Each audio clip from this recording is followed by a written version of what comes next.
Vous nous écoutez d'ailleurs peut-être depuis votre lieu de vacances ? Peut-être au bord de la mer où vos journées sont rythmées par des siestes sur la plage au soleil.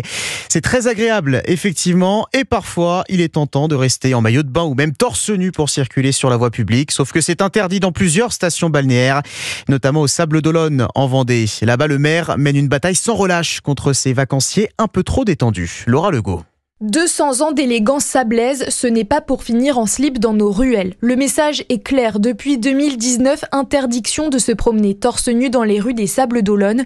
Mais de plus en plus de vacanciers enfreignent la règle selon le maire Yannick Moreau. Année après année, on constate que l'indécence et le manque de bon sens gagnent du terrain et on est obligé de rappeler des règles élémentaires d'hygiène et de courtoisie. Je pense que les Sablais n'ont pas envie de voir des hordes de visiteurs se promener à moitié nus chez eux. L'élu durcit le ton jusqu'à 150 € d'amende en cas de récidive.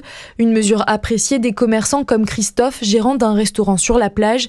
Il voit des clients arriver dans son établissement en maillot de bain tous les jours. Il y a des consignes, donc aux heures de restauration, on n'accepte pas quelqu'un qui arrive par décence pour les autres. Soit il met quelque chose sur lui, soit on ne le sert pas. Face aux incivilités, d'autres communes en bord de mer ont pris les mêmes dispositions comme Royan, Arcachon et Narbonne. Laura Legault.